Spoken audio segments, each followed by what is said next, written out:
यह स्टोरी शुरू होती है जब मैं घर से गुस्से में बड़बड़ाते हुए निकल आया था और बस स्टैंड की तरफ आगे बढ़ने लगा। मैं मन ही मन बड़बड़ा रहा था, पता नहीं कितने पैसे छुपा के रखे हैं, लेकिन मेरे लिए एक बाइक नहीं ले सकते।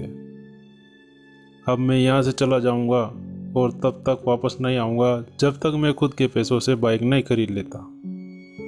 इतना सोच ही रहा था, तभी मेरे पैर में मुझे कुछ चुभने का एहसास हुआ। नीचे देखा तो समझ आया कि जल्दबाजी में पापा के जूते पहन आया हूँ।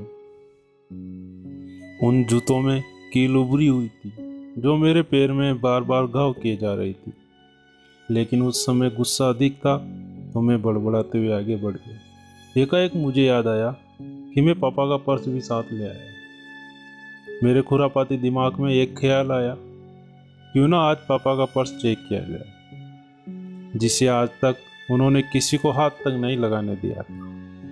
पता नहीं कौन सा खजाना छुपा रखा है इस पर्स में जो किसी को हाथ नहीं लगाने देते। जब मैंने पापा का वो पुराना पर्स खोल कर देखा तो उसमें पैसे तो नहीं मिले, लेकिन पैसों की जगह पर एक डायरी रखी हुई थी। तब मैंने सोचा, ओ तो यहाँ खजाना छुपा रखा है। मैं समझ रहा था कि यहाँ पापा ने लिखा होगा कि किससे कितने पैसे लेने हैं और किसको कितने पैसे दिए हैं, लेकिन मैं गलत था। जब मैंने उस छोटी सी डायरी का पहला पेज खोल कर देखा तो वहाँ पर तो लिखा था, वो थोड़ा सीरियस कर देने वाला था। डायरी में जो लिखा था उसे पढ़ने के बाद मेरे चेहरे पर जो एक्सप्रेशन थे वो गायब हो चुके थे, क्योंकि डायरी में वैसा कुछ नहीं था जैसा मैं सोच रहा था। वहाँ पर उन पैसों का हिसाब लिखा हुआ था जो अलग अलग कामों के लिए अलग अलग लोगों से उधार लिए गए थे। उस लिस्ट में कंप्यूटर के नाम पर भी पैसे लिए गए थे। कुछ यूँ लिखा था, 50,000 बेटे के कंप्यूटर के लिए। यह वही कंप्यूटर था जिसे मैं आज तक यूज कर रहा हूँ, लेकिन मुझे ये पता नहीं था उस कंप्यूटर को खरीदने के लिए पैसे कहाँ से आए थे। लेकिन आज पता चल रहा था। मुझे आज भी याद है जब मैंने पहली बार कैमरे के लिए जिद की थी, जो मेरे पापा ने मुझे 2 हफ्ते बाद मेरे बर्थडे पर ला कर दिया था, जिसे देखकर मैं बहुत खुश हुआ था। और मुझे खुश देखकर मुझसे कहीं ज़्यादा अगर कोई खुश था तो वो थे पापा। अगर मेरे चेहरे से गुस्सा एकदम गायब हो चुका था।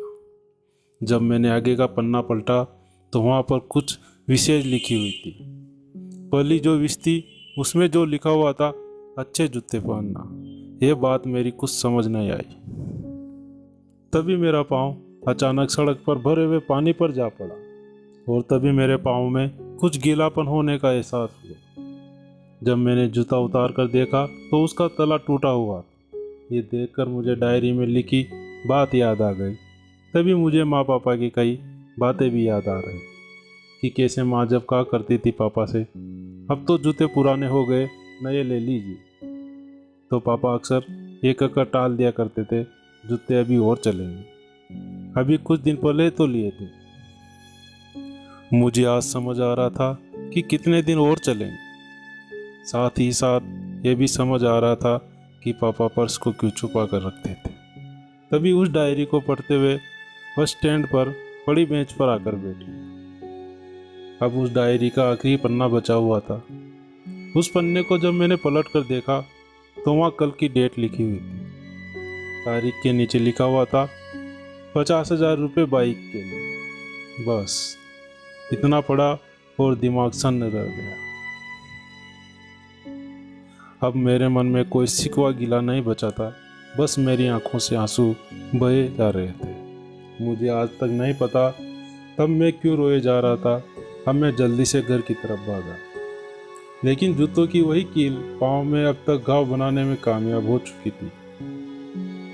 मैंने जूतों को रास्ते में ही निकाल कर फेंक दिया और भागते लड़खड़ाते हुए घर जा पहुंचा, लेकिन पापा घर पर नहीं थे। मैं समझ गया वो कहाँ थे। मैं सीधा पास वाली बाइक एजेंसी की तरफ भागा। पता नहीं आज कहाँ से इतनी ताकत आ गई थी कि मैं भागते हुए तक नहीं रहा था, और वो भी बिना जूते के नंगे पैर। जैसे तैसे मैं बाइक एजेंसी पर पहुंचा। पापा वहीं थे। मैंने पापा को दौड़कर गले लगा लिया और मेरी आंखों से आंसू रुकने का नाम ही नहीं ले रहे थे। पापा को समझ नहीं आ रहा था आखिर हो क्या रहा है, मैं क्यों रो रहा हूँ। मैंने पापा से कहा, पापा मुझे मोटरसाइकिल नहीं चाहिए, आप अपने लिए जूते ले लीजिए। अब आज से मैं जो भी करूँगा अपनी मेहनत से अपने बलबूते पर पढ़कर करूँगा। दोस्तों, बस इतनी सी थी ये कहानी। जो अपने बच्चों से उन्हें बिना जताए छिपकर प्यार करता है, खुद की इच्छाओं को मारकर बच्चों के लिए सपने देखता है और उनकी खुशी में ही खुश हो जाता है। मुझे नहीं पता कि आप अपने पेरेंट्स की इज्जत करते हो या नहीं, लेकिन अगर आपके पास पेरेंट्स है तो आप बहुत खुशनसीब हो, क्योंकि इस दुनिया में बहुत से लोगों को तो पेरेंट्स का प्यार भी नसीब नहीं होता। अंत में मैं ये कहना चाहूँगा कि माँ बाप की भावना का सम्मान करें।